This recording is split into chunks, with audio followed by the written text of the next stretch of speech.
नमस्कार दोस्तों, कैसे हो आप लोग? मेरा नाम है कुमार आर्यन और स्वागत है आपका हमारे इस यूट्यूब चैनल पे। इस चैनल पे बेसिकली मैं आरबीआई ग्रेड बी से रिलेटेड कंटेंट डालता हूँ। आज के इस पर्टिकुलर वीडियो में हम लोग मैनेजमेंट कोर्स का चार्ट नंबर 18 को डिस्कस करने वाले हैं, जिसमें हम लोग देखेंगे कि वर्बल कम्युनिकेशन क्या होता है और नॉन वर्बल कम्युनिकेशन क्या होता है। इससे पहले हम लोगों ने चार्ट नंबर 17 तक ऑलरेडी अपलोड किया हुआ है वीडियो, वो आप जाकर के एक्सेस कर सकते हैं मेरे प्लेलिस्ट पे, ठीक है? तो बिना किसी देरी के आज हम लोग चार्ट नंबर 18 को डिस्कस करते हैं। अब तक हम लोगों ने क्या-क्या डिस्कस कर रखा है, वो हम लोग एक बार देख लेते हैं। हम लोगों ने देखा सबसे पहले कि कम्युनिकेशन क्या होता है, इसका फंक्शंस क्या है, कम्युनिकेशन प्रोसेस में क्या-क्या आता है। फिर हम लोगों ने देखा directions in communication channel. Communication किस तरीके से हो सकता है, अपवर्ड हो सकता है, डाउनवर्ड हो सकता है, लैटरल हो सकता है, ठीक है? और आज हम लोग देख रहे हैं mode of communication. Mode of communication में वर्बल कम्युनिकेशन देखेंगे और नॉन वर्बल कम्युनिकेशन देखेंगे, ठीक है? तो बिना किसी देरी के हम लोग स्टार्ट करते हैं।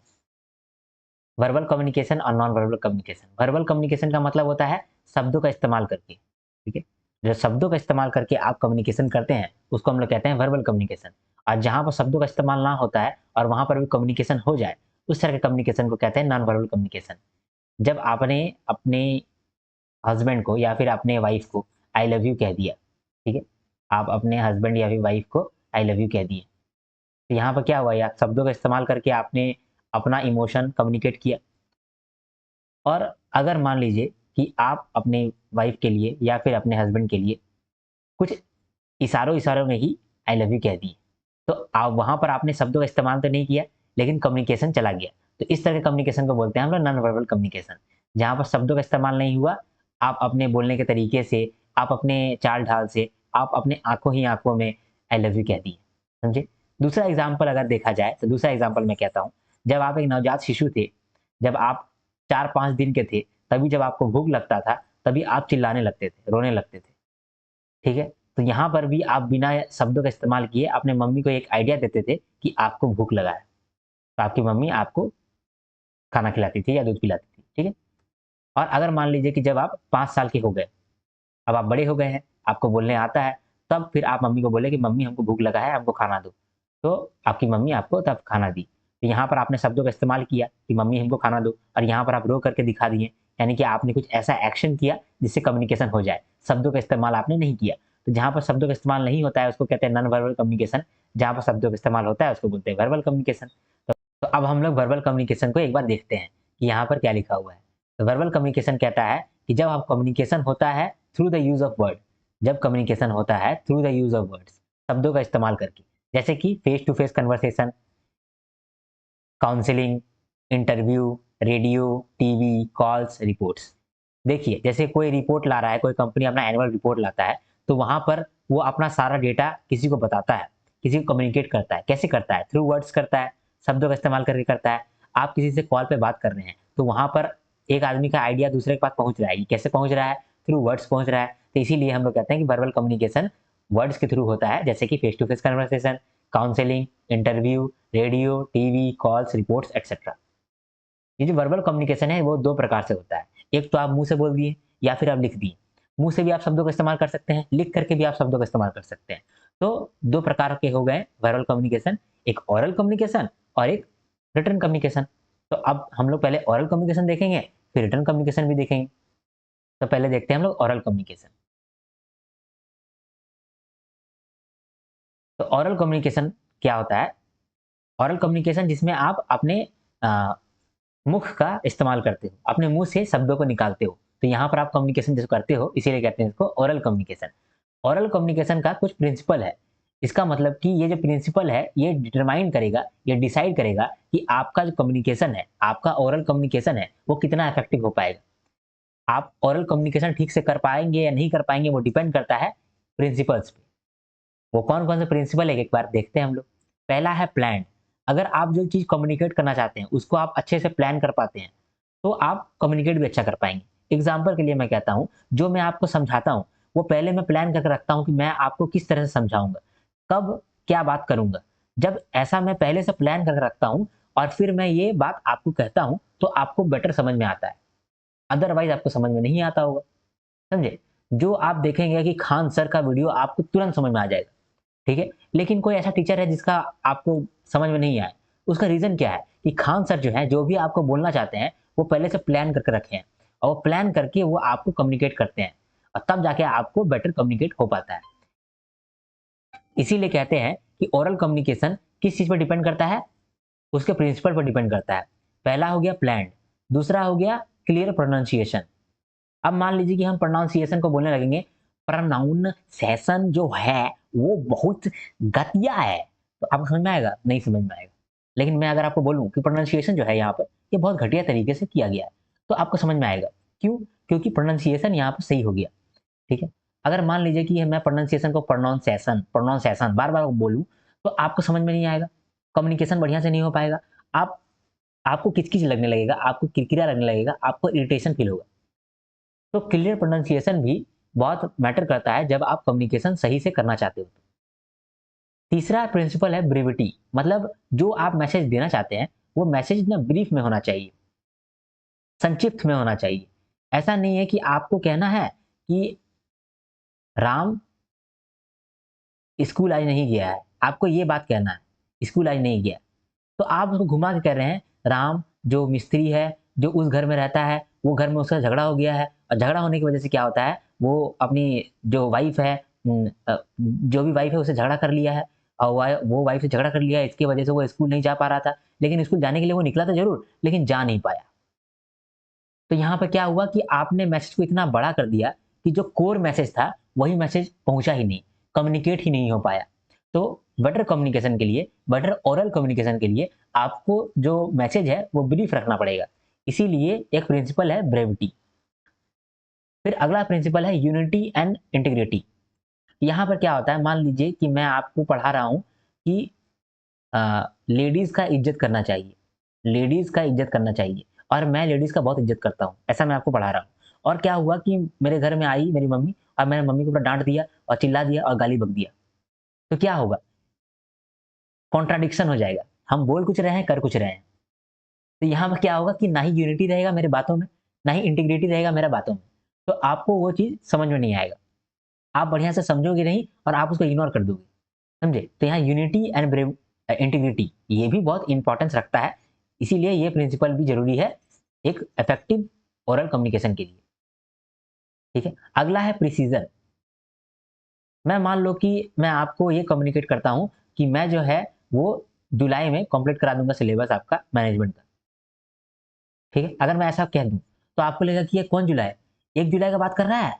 या फिर 15 जुलाई का बात कर रहा है? या फिर 30 जुलाई का बात कर रहा है? 30 जुलाई का बात कर रहा है तब तो फिर यार दिक्कत हो जाएगा। तब आप हमको गाली देने लगिएगा। लेकिन हम जो है ना मन में सोचे थे कि 1 जुलाई तक खत्म करा देंगे और आपको लग गया 30 जुलाई। तो यहाँ पर क्या हुआ कि जो हम मैसेज आपको दिए, वो प्रिसाइज़ नहीं दिए। समझे? वो हम स्पेसिफिक नहीं दिए, जिसकी वजह से क्या हुआ कम्युनिकेशन बढ़िया से नहीं हो पाया, है ना? इफेक्टिव कम्युनिकेशन नहीं हो पाया। तो प्रिसिज़न भी मैटर करता है जब आप ओरल कम्युनिकेशन करते हैं। फिर है नेचुरल वॉइस। अगर मैं आपको यहाँ पर कहने लगूँ कि जो भी यहाँ बात हो रहा है, वो सही नहीं हो रहा है, तो आपको समझ में नहीं आएगा, समझे? क्योंकि यहाँ पे मैंने नेचुरल वॉइस अपना यूज़ नहीं किया। अगर मान लीजिए कि मैं अभी क्या करूँ, अपना माइक में थोड़ा गड़बड़ कर दूँ, तो आपको आवाज़ आएगा, मैं यहाँ पर जो बोल रहा हूँ, वो आपको समझ में क्यों नहीं आ रहा है? तो आपको वो समझ में सच में नहीं आएगा। जो भी मैंने अभी आपको कहा, उसमें आपको सुनने में आपको परेशानी हुआ होगा, आपको गुस्सा भी आ रहा होगा, क्या यार ठीक से बात करो ना यार, ठीक से बात करने में क्या प्रॉब्लम है? ठीक है? तो जो नेचुरल वॉइस है, वो भी बहुत मैटर करता है जब आप ओरल कम्युनिकेट कर रहे हैं, ठीक है? फिर है लॉजिकल सीक्वेंस। मैं आपको कुछ दिनों में पढ़ाऊँगा कि हमारा इंडिया का इकोनॉमिक हिस्ट्री क्या है। तो मान लीजिए मैं आपको उस समय पढ़ाने लगूँ कि जानते हो 1970 में ना ऐसा हुआ था इंडिया में। फिर अभी जो 2011 में सिचुएशन बिगड़ गया, फिर ऐसे हो गया। लेकिन तुमको मालूम है 1966 में क्या हुआ था? 1966 में तो हमारा इंडिया बहुत ग्रोथ कर रहा था। अरे 1992 में जानते हो क्या हुआ था? इंडिया तो गड़बड़ा गया था। अभी 2014 में जब से मोदी जी आए हैं, तब से ये होने लगा। अरे उतना छोड़ो ना, तुम नहीं जानते हो 1979 के बाद तभी क्या हुआ था? हाँ, 1980 के बाद तभी क्या हुआ था? आप कन्फ्यूज़ हो जाओगे, याद ही नहीं रख पाओगे। तो आपको याद कराने के लिए हमको क्या करना पड़ेगा? हमको सीक्वेंस में रखना पड़ेगा कि 1882 में क्या हुआ इंडिया में, फिर 1990 में क्या हुआ इंडिया में, फिर 1992 में क्या हुआ इंडिया में, फिर 2001 में क्या हुआ इंडिया में, फिर 2012 में क्या हुआ इंडिया में, फिर 2013 में क्या हुआ इंडिया में। तो हमको लॉजिकली चलने पड़ेगा। अगर लॉजिकली हम चलेंगे तो आपको समझ में आएगा। लेकिन अगर हम मान लो 1882 का बात कर रहे हैं, फिर 2012 का, फिर 2019 का, ऐसे मान लीजिए कि हम तो सफल कर करके आपको बता रहे हैं, तो आपको समझ में नहीं आएगा। इसीलिए कहते हैं कि लॉजिकल सीक्वेंस होना बहुत ज़रूरी है। और एक एग्जांपल लेता हूँ कि मान लीजिए कि मैं अभी आपको बोल रहा हूँ कि जानते हो यार, रात में मुझे उल्टी हुआ और सुबह में हमको ना लूज़ मोशन हो गया था। लेकिन हम स्कूल गए थे। फिर क्या हुआ ना कि स्कूल से जब हम आए थे ना, तो फिर हमको अच्छा लग रहा था। फिर हमको सुबह में फिर उल्टी होने लगा। तो आपको बोलेगा यार कहना क्या चाहते हो? तो आपको लॉजिकली सीक्वेंस रखना होगा कि सुबह में हम गए थे स्कूल, हमको अच्छा लग रहा था, फिर मेरा तबीयत खराब हो गया, फिर हम डॉक्टर दिखाए, उसके बाद लूज़ मोशन हो गया, फिर डॉक्टर फिर से दिखाए, दवाई लिए, फिर हम उल्टी कर लिए, फिर हम दवाई खाए, फिर हम ठीक हो गए। देखिए जब सीक्वेंस बना तब आपको चीज़ें समझ में आई। तो जब हम लोग ओरल कम्युनिकेशन करते हैं, तो हम लोग को सीक्वेंस लॉजिकल रखना पड़ता है। हाँ जी। अब है अवॉइडेंस ऑफ इमोशन। अगर हम आपको एकदम हँसते हँसते-हँसते बोलने लगेंगे, तो आपको समझ में नहीं आएगा। या फिर हम तुमको जो भी आप कहना चाहते थे, हमको समझ में नहीं आ रहा है। अगर मान लीजिए हम ऐसे बोलने लगेंगे, तो आपको समझ में आएगा? नहीं समझ में आएगा। तो हमको कुछ समय के लिए अपने इमोशन को अवॉइड करना पड़ेगा, जब हम ओरल कम्युनिकेशन कर रहे हैं। हमको 2 मिनट के लिए चुप रहना पड़ेगा कि आज हम लोग मैच हार गए हैं। आज हम लोग मैच हार गए। तो यहाँ पर क्या कर रहे हैं देख रहे हैं? जब हम ओरल कम्युनिकेट कर रहे हैं, तब हम इमोशन को अवॉइड करके बात कर रहे हैं। तो इसीलिए इमोशन को भी अवॉइड करना पड़ता है, अगर हमको इफेक्टिव ओरल कम्युनिकेशन चाहिए। तो ओरल कम्युनिकेशन में क्या-क्या प्रिंसिपल है कि आप पहले तो वेल प्लान्ड होकर के बात करें, ठीक है? क्लियर प्रोनंसिएशन करें, मैसेज आपका ब्रीफ हो, यूनिटी एंड इंटीग्रिटी हो, प्रिसिजन हो मतलब स्पेसिफिक हो, ठीक है? नेचुरल वॉइस के साथ हो, लॉजिकल सीक्वेंस में हो, अवॉइडेंस ऑफ इमोशन हो। याद करने के लिए मैं आपको एक ट्रिक दिखाता हूँ कि आप ये सोच लीजिए कि मैं आपको पढ़ा रहा हूँ। तो अगर मैं प्लान तरीके से नहीं पढ़ाऊँगा, तो आप मेरा वीडियो देखोगे? नहीं देखोगे, ठीक है? मैं कुछ भी पढ़ा रहा हूँ आपको, सिलेबस से कुछ भी मैटर नहीं कर रहा है, हाँ और प्रीवियस ईयर क्वेश्चन से भी कुछ मैटर नहीं करता है, बस मैं पढ़ा रहा हूँ। तो वेल प्लान्ड मैं नहीं हूँ, तो आप देखोगे? नहीं देखोगे। दूसरा, मैं आपके साथ क्लियर प्रोनंसिएशन नहीं करूँ, एकदम अंट-शंट प्रोनंसिएशन करने लगूँ, तो आप देखोगे? नहीं देखोगे। ब्रीफ, अगर मैं आपको पूरा 4 घंटा का वीडियो डाल दूँ सिर्फ़ कम्युनिकेशन पे, कि ओरल कम्युनिकेशन क्या होता है 4 घंटा की वीडियो, आप देखोगे? नहीं, आप ब्रीफ देखोगे, जो छोटा वीडियो होगा उसी को देखोगे। यूनिटी एंड इंटीग्रिटी, मैं जो कह रहा हूँ कि ये वाला एग्ज़ाम में आएगा, फिर अगला दिन मैं कह रहा हूँ कि नहीं ये वाला एग्ज़ाम में नहीं भी आ सकता है, तो तब आप नहीं देखोगे। तो यूनिटी एंड इंटीग्रिटी भी चाहिए, प्रिसिज़न, मैं जो भी आपको पढ़ा रहा हूँ, वो प्रिसाइज़ होना चाहिए, ऊट-पटांग नहीं होना चाहिए, एग्ज़ाम से रिलेवेंट होना चाहिए, है कि नहीं? तो प्रिसिज़न भी होना चाहिए, नेचुरल वॉइस होना चाहिए। अगर मेरा माइक खराब रहेगा तो आप समझ पाओगे? नहीं समझ पाओगे। इसीलिए आपको नेचुरल वॉइस में भी चाहिए कम्युनिकेशन। फिर लॉजिकल सीक्वेंस में मैं आपको पढ़ाऊँगा तभी आपको समझ में आएगा। ऐसा नहीं कि मैं आज पढ़ा रहा हूँ आपको चैप्टर 1 और कल पढ़ा रहा हूँ चैप्टर 10 फिर पढ़ा रहा हूँ चैप्टर 5, तो इसमें क्या होगा कि आप दिमाग आपका गजबजा जाएगा। इसीलिए लॉजिकल सीक्वेंस में भी आपका होना चाहिए। फिर अवॉइडेंस ऑफ इमोशन होना चाहिए। अगर मान लीजिए कि मैं आपके साथ रो-रो करके बात करते रहूँ, तो आप 1 दिन तो समझिएगा, दूसरा दिन समझिएगा, चौथा दिन आप समझ नहीं पाइएगा। अगर मैं आपको गुस्सा करके पढ़ाने लगूँगा, तो आप 2 दिन तो मेरा वीडियो देखिएगा, तीसरा दिन नहीं देखिएगा। इसीलिए हमको इमोशन भी अवॉइड करना पड़ेगा। तो प्रिंसिपल ऑफ ओरल कम्युनिकेशन आपको यहाँ पर याद हो जाना चाहिए, ठीक है? अब ओरल कम्युनिकेशन का हम लोग एडवांटेज देखते हैं और डिसएडवांटेज देखते हैं। एडवांटेज मतलब फ़ायदा, डिसएडवांटेज मतलब नुकसान, ठीक है? तो पहला एडवांटेज हम लोग देखते हैं। ओरल कम्युनिकेशन में क्विक फीडबैक होता है। एग्ज़ाम्पल के लिए मान लीजिए कि आप व्हाट्सएप में अपनी गर्लफ्रेंड के साथ झगड़ा कर लिए या अपने बॉयफ्रेंड के साथ झगड़ा कर लिए, ठीक है? लेकिन जब आप ओरल कम्युनिकेशन करें, तो आपका देखिएगा कि सॉर्ट आउट हो जाएगा। जब आप सामने-सामने, फेस टू फेस बात करोगे, तो आपका ब्रेकअप भी सॉर्ट आउट हो जाएगा। उसका रीज़न क्या है? उसका रीज़न ये है कि जो भी मिसअंडरस्टैंडिंग हुआ होगा, वो ठीक हो जाएगा। कैसे ठीक हो जाएगा? फीडबैक की वजह से। क्योंकि वहाँ पर आपको क्विक फीडबैक मिलता है। मान लीजिए आप यहाँ पर लिखेंगे कि तुमको हम बुलाए थे कल को, तो तुम आए क्यों नहीं? ठीक है? तो उधर से मान लीजिए फीडबैक आएगा कि मेरी मम्मी का तबीयत खराब था। तो फिर आप बोलिएगा कि तुम्हारी मम्मी का तबीयत खराब था, लेकिन हम जो तुमको कॉल किए, तो हमको रिसीव तो कर सकता था। तब आपको बॉयफ्रेंड बोलेगा कि आपका फ़ोन हम रिसीव कर सकते थे, लेकिन उस समय मेरा फ़ोन ले लिया था मेरा भाई और मेरा वो गेम खेल रहा था। तो फिर आप बोलिएगा कि ठीक है वो गेम खेल रहा था, तो तुम उसे ले नहीं सकते थे? तो आप बोलोगे कि हाँ, मैं ले तो सकता था, लेकिन वो मेरा अपना भाई नहीं था, मेरा मौसा का बेटा था। इसकी वजह से क्या हुआ कि मैं उससे फ़ोन नहीं ले पाया। तो यहाँ पर क्या हुआ कम्युनिकेशन में देखें फटाफट फीडबैक हो रहा है। आप एक चीज़ कह रहे हैं, दूसरा तरफ से जवाब मिल जा रहा है। दूसरा कुछ कह रहा है, फिर से जवाब मिल जा रहा है। तो यहाँ जवाब है ना तुरंत-तुरंत मिल रहा है। यानी फीडबैक तुरंत-तुरंत मिल रहा है। इससे क्या होगा कि आपका जो भी प्रॉब्लम है वो जल्दी-जल्दी सॉर्ट आउट हो जाएगा। आप जो कहना चाहते हैं वो बढ़िया से कह पाएँगे। और एक एग्ज़ाम्पल मैं लेता हूँ। मेरा एक फ्रेंड है यहाँ पर दुमका में ही जहाँ पर मैं रहता हूँ। यहाँ मेरा फ्रेंड है जो केक का दुकान खोला है। वो केक का दुकान चला रहा है, ठीक है? तो मैं उससे जाकर मिला और मैंने उससे कहा कि देखो भाई केक का दुकान तो ठीक है, बगल में ना तुम एक लाइब्रेरी भी खोल दो, क्योंकि ये जो है ना स्टूडेंट एरिया है, यहाँ पर लाइब्रेरी तुम्हारा बहुत चलेगा, समझे? तो मैंने कम्युनिकेट कर दिया, तो उधर से मेरा क्विक फीडबैक आया। क्विक वो बोला कि नहीं, नहीं भाई तुम गलत बोल रहे हो, यहाँ पर है ना लाइब्रेरी तो चलेगा, लेकिन अगर मैं लाइब्रेरी में जाऊँ ना तो केक का बिज़नेस मेरा ठप पड़ जाएगा, और केक का बिज़नेस लाइब्रेरी से ज़्यादा चलता है। तो हम बोले कैसे यार, ऐसे कैसे हो सकता है? बोलता है अभी देखो, हर दिन किसी न किसी बच्चा का केक का काम आता है, किसी का ना किसी का बर्थडे रहता ही है। तो जिसका बर्थडे होता है वो मेरे साथ केक केक लेके आता है, केक लेने आता है, तो वहाँ प्रॉफ़िट कमाते हैं। तो हम ज़्यादा प्रॉफ़िट कमा रहे हैं केक से। तो जानते हैं मेरा क्या हुआ, क्विक फीडबैक हमको मिल गया। तो जो हम गलत चीज़ सोच रहे थे, हम ठीक सोचने लगे ना, तो कम्युनिकेशन यहाँ पर बहुत अच्छा होता है, क्विक फीडबैक हमको मिल जाता है। दूसरा, time and other cost saving. मान लीजिए कि अगर हम उसको व्हाट्सएप में मैसेज करते, तो हम यहाँ यहाँ पर उसको बोलते कि भाई तू केक का दुकान क्यों चला रहा है? तू लाइब्रेरी क्यों नहीं चलाता है?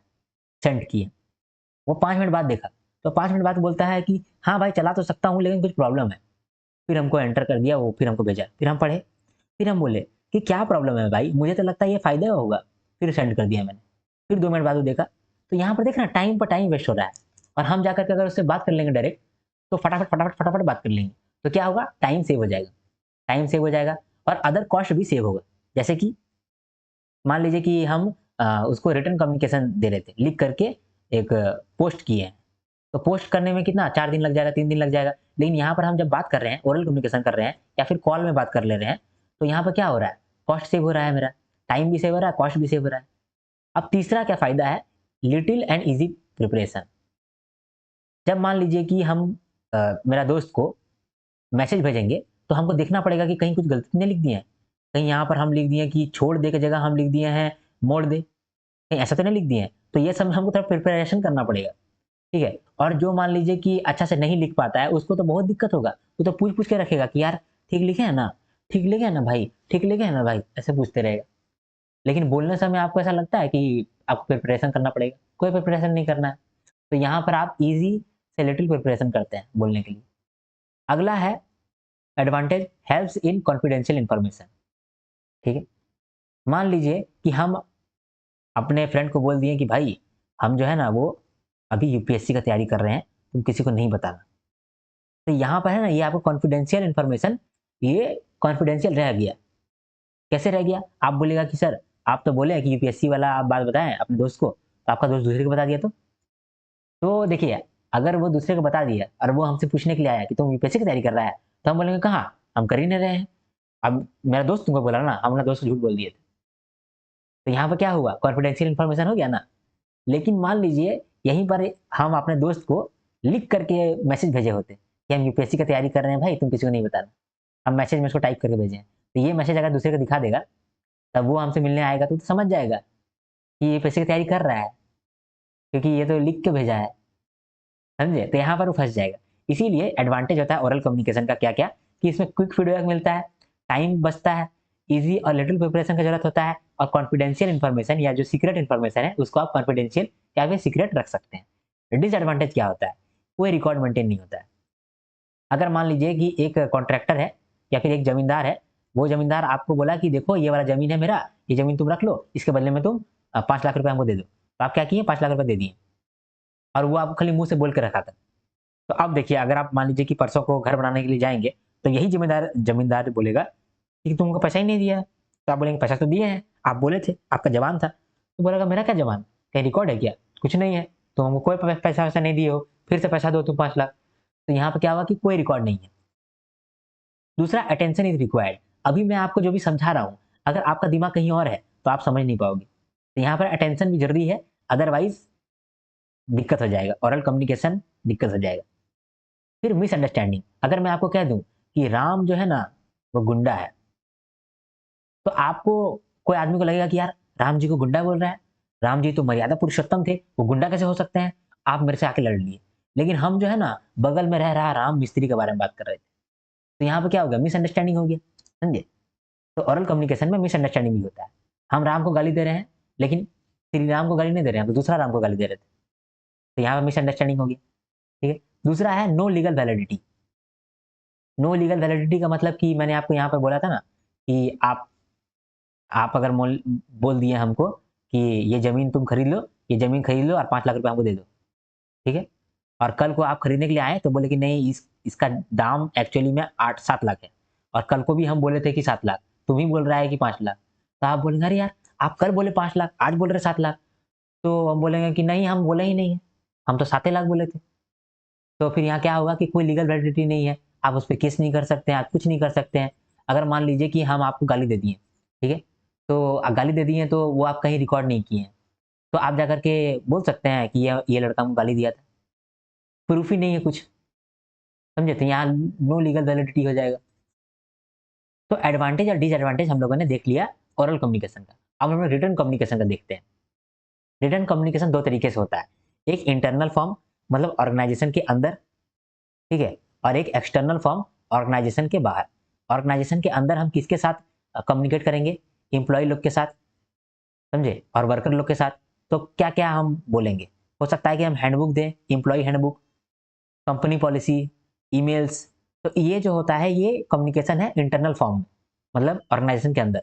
और ऑर्गेनाइजेशन के बाहर हम लोग कम्युनिकेट करते हैं स्टेक होल्डर के साथ, स्टेक होल्डर के साथ, उसके बाद शेयर होल्डर के साथ, डेटर के साथ, क्रेडिटर के साथ, समझे? क्रेडिटर के साथ, डेटर के साथ, इन्वेस्टर के साथ।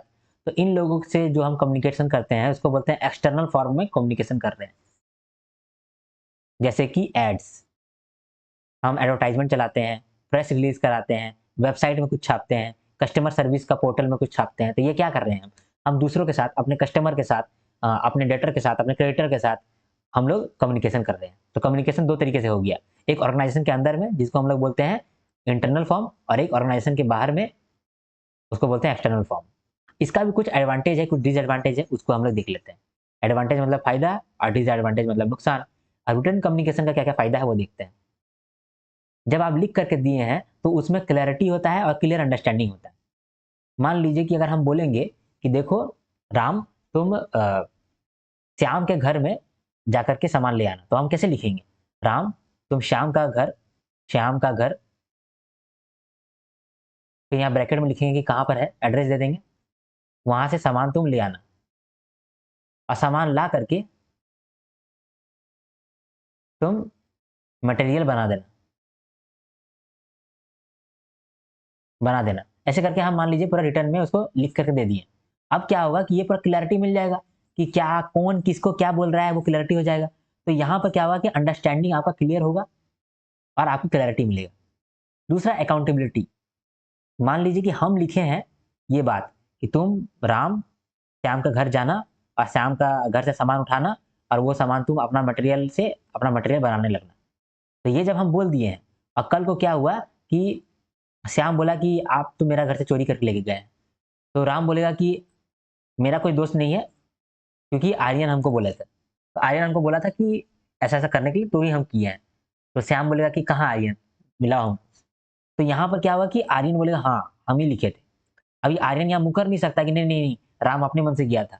यहाँ पर मुकर नहीं सकता, यहाँ पर अकाउंटेबिलिटी हो गया, क्योंकि हम लिखित में दिए हैं, हम लिखित में राम को बता दिए हैं कि ऐसा-ऐसा करना, तो हम यहाँ पर ज़िम्मेदार बन गए हैं उस चीज़ का।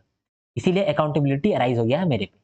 तीसरा परमानेंट रिकॉर्ड। मान लीजिए जो हम मैसेज किए हैं राम को, वो मैसेज का स्क्रीनशॉट राम ले लिया है, तो वो क्या हो गया? परमानेंट रिकॉर्ड हो गया, है ना? उसके बाद सर्व्स एज़ लीगल डॉक्यूमेंट। अगर मान लीजिए कल को हम राम को बोले कि नहीं, रामे सब कुछ किया है, रामे का दोष है, हम कुछ नहीं बोले थे राम को, तो क्या होगा कि जब कोर्ट में जाएगा, तो कोर्ट में ये मैसेज दिखा देगा राम कि देखिए राम, देखिए जज साहब, आर्यन हमको इस तरह का मैसेज किए थे, तभी हम काम किए हैं, और हम उसका एम्प्लॉयी हैं, तो हमको काम करना पड़ेगा। तो वो क्या होगा? लीगल डॉक्यूमेंट जैसा सर्व होगा। इसीलिए रिटन कम्युनिकेशन का बहुत फ़ायदा होता है। इसका कुछ-कुछ नुकसान भी है, उसको भी देख लेते हैं। पहला कि एक्सपेंसिव होता है, ठीक है? मान लीजिए कि आप रिटन में नोटिस लिखवाएँ कि आर्यन, तुम अपना घर छोड़ दो, ठीक है? क्योंकि वो घर लीगल नहीं है। तो ये जो आप रिटन नोटिस लिखवाएँ, ये नोटिस आपको एक्सपेंसिव पड़ा होगा, क्योंकि यहाँ पर फिर आप क्या बोलते हैं, कोर्ट से कुछ इसमें स्टिकर चिपकाए होंगे, है ना? तो इस तरह का काम करने की वजह से ये चीज़ एक्सपेंसिव हो गया, ये कम्युनिकेशन। आप तो अगर ओरल कम्युनिकेशन करते तो जाके सीधा मुँह पे बोल देते कि अरे नहीं, घर छोड़ दो, नहीं तो हम दिक्कत कर देंगे तुम्हारा। तो यहाँ पर क्या हुआ कि ये रिटन कम्युनिकेशन जो हुआ, ये कम्युनिकेशन एक्सपेंसिव हो गया। दूसरा मैं कहता हूँ कि मान लीजिए कि आप कुछ पेपर में ही लिखे हैं, तो वहाँ पर पेन, पेपर इस्तेमाल किए, ईमेल लिखे तो कंप्यूटर का इस्तेमाल हो गया। तो यहाँ पर क्या कि आप एक्सपेंसिव मीन्स का इस्तेमाल कर रहे हैं, समझे? अगर आप एक्सपेंसिव मीन्स का इस्तेमाल नहीं करते, सीधा आप मुँह से बोल देते, तो भी तो आपका काम बन जाता। मुँह से आप बोल देते तो भी तो आपका काम बन जाता। तो इसीलिए ये जो रिटन कम्युनिकेशन है, ये एक्सपेंसिव मीन्स है, ठीक है? दूसरा टाइम कंज्यूमिंग, इसमें टाइम लगता है। मैंने आपको जैसे कहा था कि आपने व्हाट्सएप में मैसेज भेजा, फिर वो मैसेज का रिप्लाई आपको 2 मिनट बाद मिलेगा, फिर वो मैसेज का फिर से रिप्लाई आपको 2 मिनट बाद मिलेगा, तो यहाँ पर टाइम कंज्यूम हो रहा है। तो रिटन कम्युनिकेशन में क्या होता है, टाइम कंज्यूमिंग होता है। और एक एग्जांपल लेता हूँ, कंपनी का जो हेड है, वो ईमेल भेजा है उसका जनरल मैनेजर को। जनरल मैनेजर अपना फंक्शनल मैनेजर को एक मैसेज भेजा, फिर वो फंक्शनल मैनेजर जो है, वो एम्प्लॉयी को एक मैसेज भेजा या फिर ईमेल भेजा। ये ईमेल में टाइम वेस्ट हो रहा है। ऐसा हो सकता था कि जो बॉस है, डायरेक्ट कॉल में तीनों को कॉन्फ्रेंस ले ले, एम्प्लॉयी को भी और एक फंक्शनल मैनेजर को, जनरल मैनेजर को, और अपना बात रख देता। तो ये 1 मिनट में हो जाता। लेकिन चूंकि ये रिटन कम्युनिकेशन इस्तेमाल किया, इसके लिए इसका टाइम लग रहा है, तो टाइम कंज्यूमिंग भी है। फिर लैक ऑफ कॉन्फिडेंशियलिटी, अगर मान लीजिए आप जो चीज़ लिख देते हैं, वो चीज़ आप छिपा नहीं सकते हैं। अगर आप मान लीजिए यहाँ पर लिख दिए हैं लिखित में, आप लिखित में अपने गर्लफ्रेंड को दे दिए हैं कि मैं इसका हस्बैंड हूँ, तो आप कुछ भी कर लीजिए, ये चीज़ आप छिपा नहीं पाइएगा। छिपाइएगा? नहीं छिपा पाइएगा कभी। या फिर आपने लिख दिया कि मैं इसकी वाइफ हूँ, तो आप वो चीज़ को छिपा सकते हैं? नहीं छिपा सकते हैं। जिसके हाथ में भी वो पेपर जाएगा, उसको मालूम चल जाएगा। तो आप कितना भी करिए, वो छुपा नहीं सकते हैं। चौथा है रेड टेपिज्म, समझे? रेड टेपिज्म का क्या मतलब होता है, वो मैं आपको बताता हूँ। जैसे मान लीजिए कि आपने एक ईमेल लिखा, समझे? अ, अपने मैनेजर को, ठीक है? कि मैनेजर, मेरा ये प्रॉब्लम है, ये प्रॉब्लम आप पहुँचा दीजिए जो कंपनी का सीईओ है उसको। तो क्या किया, ये मैनेजर भूल गया। आपका ईमेल देख लिया वो, अब भूल गया। वो दूसरा दिन भेज रहा है संडे को सीईओ देखा नहीं, तो आप फिर से ईमेल भेजें मैनेजर को, ये मैनेजर साहब मैंने आपको बोला था कि सीईओ को बता दीजिए। तो मैनेजर बोला ठीक है बता देंगे, बता देंगे, बता देंगे। फिर ये नहीं बताया। तो यहाँ पर क्या हो गया, कोई एक लेवल में आपका बात जाके रुक गया, तो आप सीईओ को बात बता ही नहीं पा रहे। तो ये होता है रिटन कम्युनिकेशन में एक डिसएडवांटेज। और एक मैं एग्जांपल देता हूँ, ये रियल एग्जांपल है कि मेरे घर में ना सेनको है ना, सेनको में मेरे घर में गया, मेरे घर में जो मेरा भाई है वो गया और वहाँ पे कोई सामान खरीदा, ठीक है? वो सामान का पेमेंट किया, तो 25,000 का पेमेंट करा। तो पेमेंट है ना एक साथ हुआ नहीं, गूगल पे से कर रहा था, तो घूमते रहा, तो वो पेमेंट हुआ ही नहीं। तो वो बोला कि नहीं यार 25,000 तो है ही मेरे पास, कैश तो मेरे पास है भी नहीं, छोड़ो कर लेंगे। तो वो जैसे ही बाहर गया सेनको के बाहर मार्केट में, तो उसका पेमेंट हो गया 25,000। अब अगर पेमेंट उसका 25,000 हो गया है, तो वो सेनको के पास आया कि देखो यार मेरा तो 25,000 का पेमेंट हो चुका है, जो सामान खरीदे थे वो दे दो। तो सेनको क्या बोलता है कि नहीं, अब जो आपका 25,000 है ना, ये मैनेजर जब अप्रूव करेगा तभी हम मानेंगे। फिर मैनेजर से बात हुआ, तो मैनेजर बोलता है कि नहीं, जो ये और एक सीनियर मैनेजर है ना, वो अप्रूव करेगा तब मानेंगे। अब सीनियर मैनेजर बोलता है कि पहले हम अपना बैंक अकाउंट सब देखेंगे, सेनको का बैंक अकाउंट देखेंगे, वहां पर अगर पैसा आया होगा तो मानेंगे। और इसमें बहुत टाइम लग रहा है, बहुत टाइम लग रहा है। तो बाद में हमको मालूम चला कि टाइम क्यों लग रहा है, ये मैनेजर इस बात को सीरियस ले ही नहीं रहा है। इस मैनेजर की वजह से मेरा जो बात है वो ऊपर तक पहुंचा ही नहीं। तो हम कम्युनिकेशन कितना मेरा स्लो हो गया बताइए। ये तो रेड टेपिज्म होता है कि किसी भी लेवल में जब आपका काम रुक जाए, उसको बोलते हैं रेड टेपिज्म। सरकारी ऑफिस में तो बहुत सारा कुछ होता है, ये रेड टेपिज्म बार बार होता है, समझे?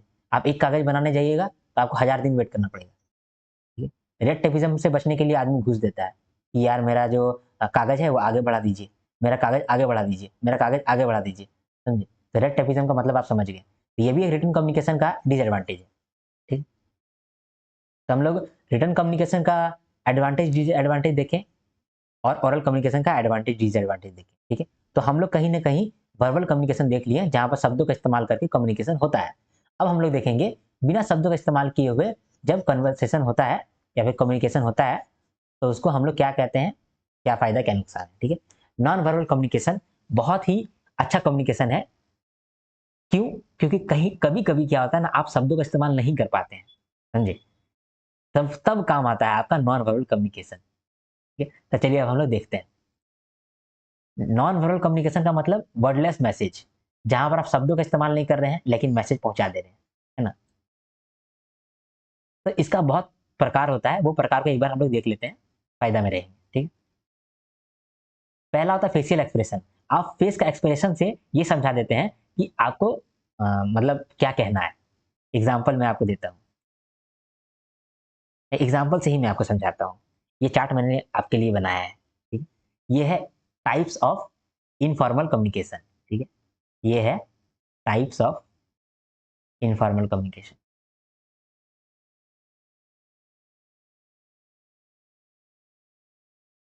ये आप बिना शब्द कहे भी बहुत कुछ कह सकते हैं।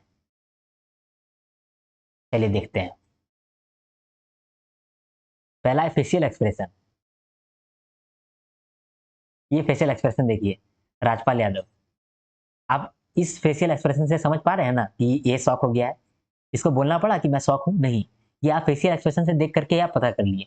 तो ये है एक तरह का नॉन वर्बल कम्युनिकेशन। ठीक है, फेशियल एक्सप्रेशन। अब दूसरा है गेस्चर। देखिए यहाँ पर क्या हो रहा है कि ये अपना हाथ से ही बता दे रहा है, this is good, no no no I am rejecting this. तो ये क्या हो रहा है, हम गेस्चर कर रहे हैं। अगर आप क्रिकेट देखते हैं तो वहां पर आपको बोलेगा कि इसका क्या मतलब होता है, ये कि टीवी अंपायर को जाए, टीवी अंपायर के पास रेफर कर रहे हैं, या फिर ये इसका क्या मतलब होता है कि आउट हो गया। आउट नहीं बोल रहे हैं, खाली दिखा रहे हैं आउट हो गया, समझे। या फिर हम ऐसा कर दें कि ये, तो क्या समझ जाएगा आदमी कि छक्का लग गया है। उसको बोलने की जरूरत नहीं है, वो खाली सिर्फ साइन दिखा रहा है। तो ये है गेस्चर। ये भी एक तरह का कम्युनिकेशन है जिसमें हम लोग शब्दों का इस्तेमाल नहीं कर रहे हैं, तो इसीलिए ये नॉन वर्बल कम्युनिकेशन का एक प्रकार हो गया। एक है पैरालिंग्विस्टिक एंड वोकैलिक। पैरालिंग्विस्टिक मतलब आप लैंग्वेज का इस्तेमाल नहीं कर रहे हैं लेकिन लैंग्वेज का इस्तेमाल कर रहे हैं। और वोकैलिक जैसे आप ऐसे करते हैं। देखिए पैरालिंग्विस्टिक या फिर वोकैलिक, इसमें हम बोल रहे हैं आपको हम्म, हम्म, हम्म, हम क्या दिखा रहे हैं कि हम गुस्सा हैं। हम शब्दों का इस्तेमाल नहीं कर रहे हैं, समझे। लेकिन हम आवाज के इस तरह से इस्तेमाल कर रहे हैं कि आपको लग रहा है कि यार बहुत ही एंग्री है, एंग्रीनेस शो कर रहा है, एंग्रीनेस शो कर रहा है। ठीक है, उसके बाद है बॉडी लैंग्वेज। यहाँ पर देखिए, ये बॉडी लैंग्वेज है। ये बाहुबली किस तरह से बैठा है, इस तरह से बैठा है जैसे राजा बैठा है।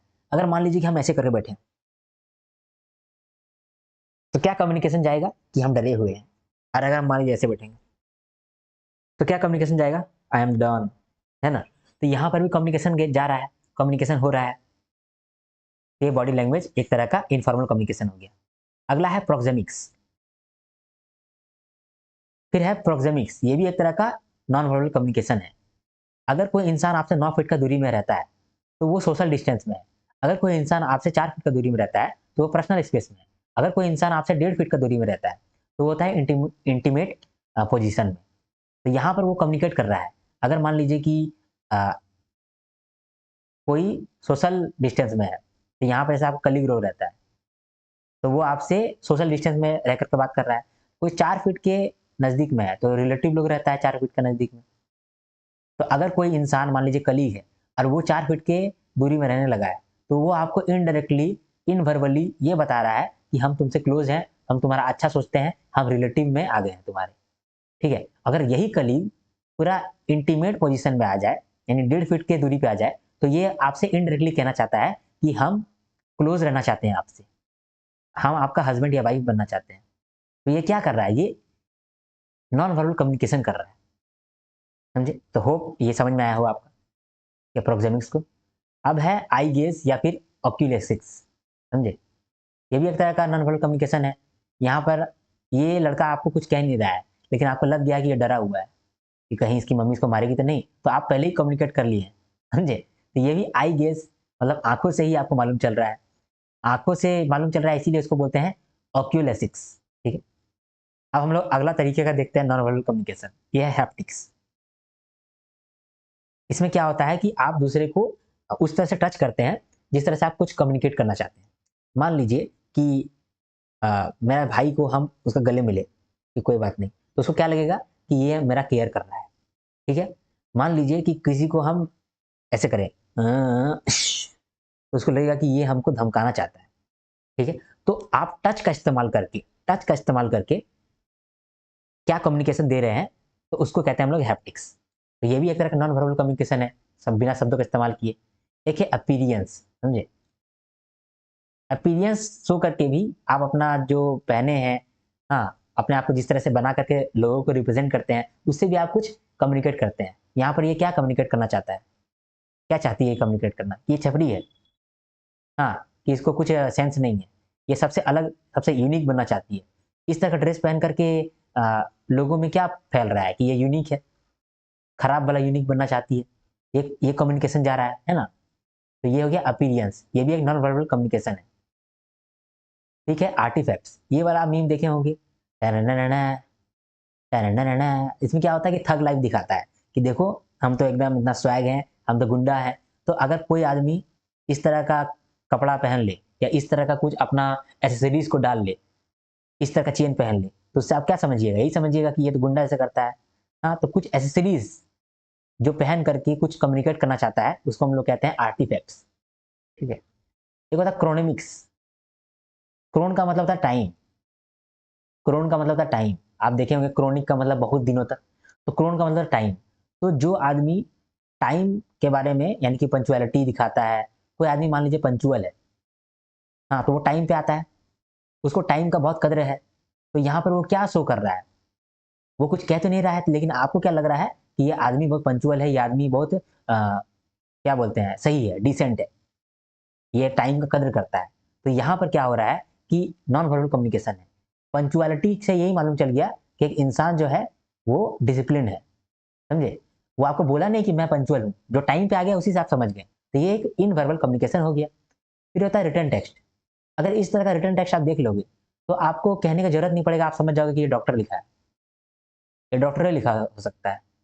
आप हैंडराइटिंग देख के पकड़ लिए, वो बोला नहीं कि मैं डॉक्टर हूँ, लेकिन आप जब उसका हैंडराइटिंग देखे तो आप समझ गए ये तो डॉक्टर है यार, समझे?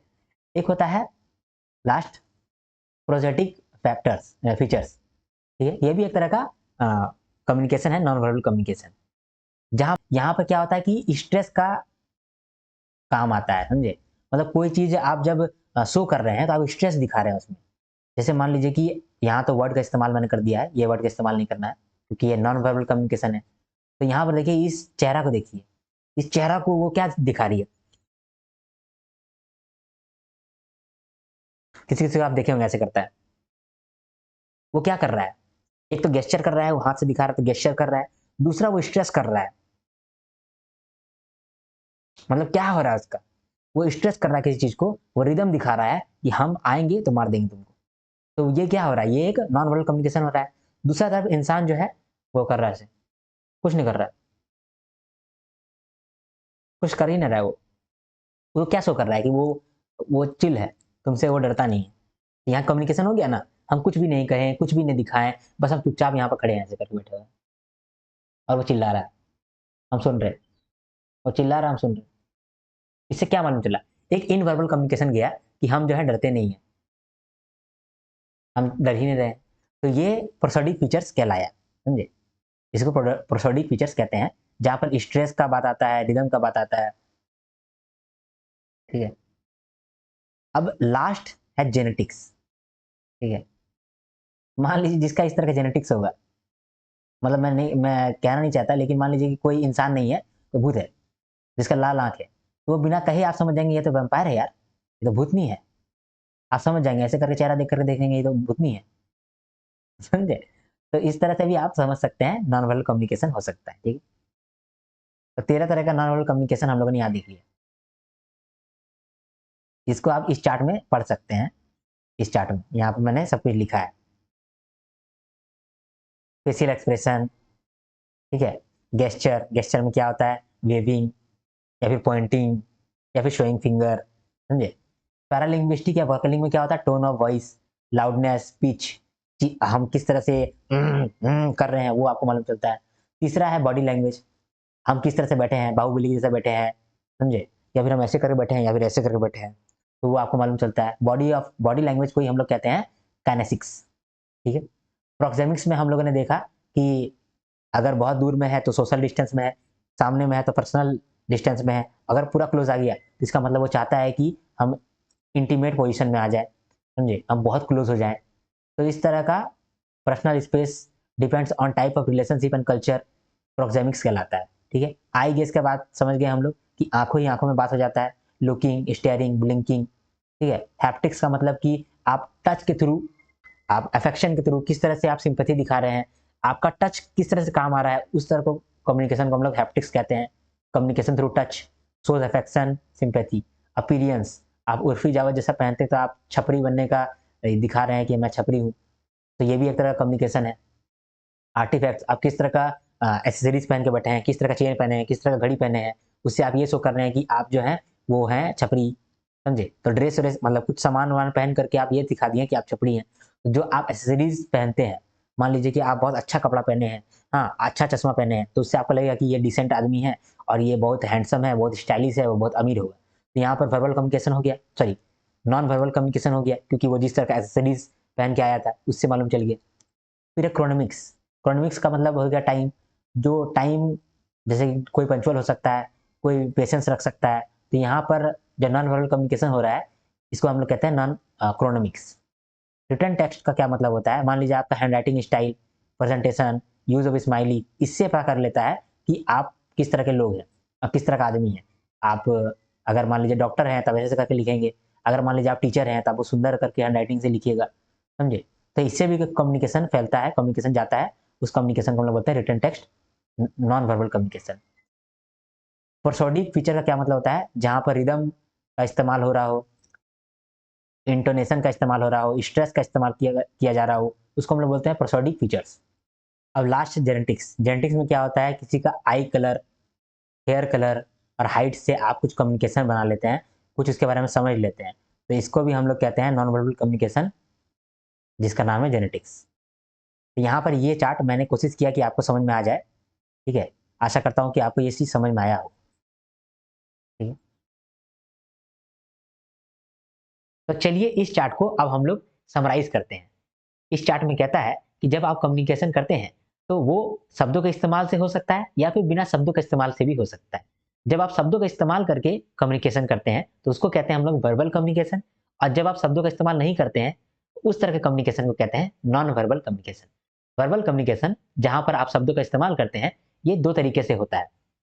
एक ओरल कम्युनिकेशन जहां से आप मुख से बोल करके कम्युनिकेट करते हैं, और दूसरा रिटन कम्युनिकेशन जहां पर आप लिख करके या रिटन में कम्युनिकेशन करते हैं। ओरल कम्युनिकेशन बढ़िया से होगा या नहीं होगा वो कुछ चीजों पर डिपेंड करता है, उसको हम लोग बोलते हैं प्रिंसिपल्स। तो कौन कौन सा प्रिंसिपल है, कौन कौन सा चीज है जिस पर डिपेंड करता है कि आपका ओरल कम्युनिकेशन अच्छा होगा या नहीं होगा। पहला, प्लानिंग, आप ठीक से प्लान कर रहे हैं कि नहीं कर रहे हैं, उस पर डिपेंड करेगा कि आप किस तरह से कम्युनिकेट करेंगे। दूसरा, क्लियर प्रोनाउंसिएशन, जब आप ओरल कम्युनिकेट कर रहे हैं तो आपका प्रोनाउंसिएशन सही होना चाहिए, आप चीजों को सही से उच्चारण करें।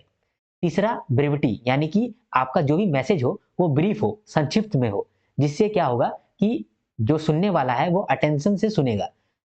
चौथा, इंटीग्रिटी एंड यूनिटी, आपके बातों में कॉन्ट्राडिक्शन नहीं होना चाहिए, आपका बात आपका बिहेवियर के साथ समता में रहना चाहिए।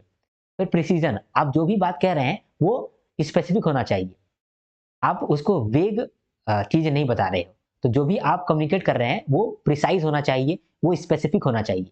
अगर आप कह रहे हो कि मेरा सिलेबस 15 तारीख तक हो जाएगा, तो आपको ये बताना पड़ेगा कि 15 नवंबर तक हो जाएगा या 15 दिसंबर तक हो जाएगा। आपको स्पेसिफिक रहना पड़ेगा, प्रिसाइज़ रहना पड़ेगा। नेचुरल वॉइस, आपको नेचुरल वॉइस में बोलना पड़ेगा, तब आपका कम्युनिकेशन बेटर हो पाएगा। लॉजिकल सीक्वेंस में बोलना पड़ेगा, एक के बाद एक, एक के बाद एक, एक के बाद एक। इस तरह से आप कम्युनिकेशन करेंगे तब कम्युनिकेशन बेटर हो पाएगा, अच्छा हो पाएगा। उसके बाद इमोशन को अवॉइड करके आप अगर कम्युनिकेट करेंगे तब ओरल कम्युनिकेशन बेटर हो पाएगा। ओरल कम्युनिकेशन का कुछ फायदा होता है, कुछ नुकसान होता है। फायदा जैसे कि ओरल कम्युनिकेशन में फीडबैक आपको तुरंत मिल जाता है, ये टाइम सेविंग भी होता है, कॉस्ट सेविंग भी होता है। आपने तुरंत बात किया, उधर से तुरंत रिप्लाई आया, बात किया रिप्लाई आया, बात किया रिप्लाई आया, तो यहाँ पर देख रहे हैं टाइम भी बच रहा है, कॉस्ट भी बच रहा है। तीसरा, easy and little preparation, oral communication में आपको ज्यादा प्रिपरेशन नहीं करना पड़ता है, सिर्फ आपने दिमाग में सोचा और बोल दिया, दिमाग में प्लान किया और बोल दिया, ठीक है। ये कॉन्फिडेंशियल इंफॉर्मेशन यानी कि सीक्रेट इंफॉर्मेशन को छुपाने के लिए ज्यादा फायदेमंद है। अगर आपने किसी को कह दिया कि मैं आपसे प्यार करता हूँ, फिर बाद में आप ऐसा बोल सकते हो कि नहीं मैंने तो बोला ही नहीं था, तो यहाँ पर क्या हुआ कि आपने जो सीक्रेट बात उससे कहा है वो उसी के बीच में रह गया, कहीं दूसरी जगह नहीं फैल रहा है, समझे। डिसएडवांटेज क्या होगा कि जो आप ओरल कम्युनिकेट कर रहे हैं उसका कोई रिकॉर्ड मेंटेन नहीं है। दूसरा, अटेंशन रिक्वायर होता है, जो आप किसी को समझा रहे हैं, कुछ कम्युनिकेट कर रहे हैं, तो सामने वाला अटेंशन से सुनेगा तभी वो कम्युनिकेशन होगा, नहीं तो कम्युनिकेशन होगा नहीं। तीसरा, मिसअंडरस्टैंडिंग बहुत होता है। मैंने कहा क्या दिया कि राम अच्छा आदमी नहीं है, तो आपने क्या समझा? हो सकता है कि आप राम जी को समझ लिए और हो सकता है कि आप राम मिस्त्री को समझे। तो आप क्या समझे, नहीं समझे, यहाँ पर मिसअंडरस्टैंडिंग हो सकता है। फिर इसका कोई लीगल वैलिडिटी नहीं होता है। मैंने आज आपको कहा कि ये ज़मीन आप तुम खरीद लो, मैं 2 लाख रुपए तुम दे दो। तो आपने 2 लाख रुपए मुझे दे दिया, उसके बाद कल को आप आए, बोले कि देखो ज़मीन तो मेरा है। तो मैंने आपको बोला कि मैं मुकर गया। मैं बोला कि नहीं, नहीं, ज़मीन है ही नहीं। तो आपने बोला 2 लाख रुपए तो दिए थे। तो मैंने बोला कि क्या प्रूफ़ है? कहीं प्रूफ़ है कि आपने मुझे 2 लाख रुपए दिया? तो यहाँ पे क्या हो गया कि इसका कोई वैलिडिटी नहीं है। आप कोर्ट में नहीं जा सकते हैं अब, फँस गए आप, समझे? तो इसमें कोई लीगल वैलिडिटी नहीं होता है। रिटन कम्युनिकेशन क्या होता है आप देखते हैं। रिटन कम्युनिकेशन 2 तरीके से हो सकता है। एक इंटरनल फॉर्म में होता है, जो ऑर्गेनाइज़ेशन के अंदर में होता है, जैसे कि एम्प्लॉयी का हैंडबुक, कंपनी का पॉलिसी, ईमेल्स, ठीक है? Internal notice. तो ये सब हो गया इंटरनल फॉर्म में कम्युनिकेशन। दूसरा होता है एक्सटर्नल फॉर्म में कम्युनिकेशन। एक्सटर्नल फॉर्म में का मतलब आप ऑर्गेनाइजेशन के बाहर में जो लोग हैं, जैसे कस्टमर हो गया, हाँ, जैसे कि स्टेक होल्डर हो गया, जैसे कि इन्वेस्टर हो गया, तो उन लोगों के लिए जो आप कम्युनिकेशन कर रहे हैं, उसको हम लोग कहते हैं एक्सटर्नल फॉर्म में आप कम्युनिकेशन कर रहे हैं। जैसे कि एनुअल रिपोर्ट, ठीक है? जैसे कि कस्टमर सर्विस का ये पेपर, ठीक है? प्रेस रिलीज़, एडवर्टाइज़मेंट, ये सब हो गया written communication in external form.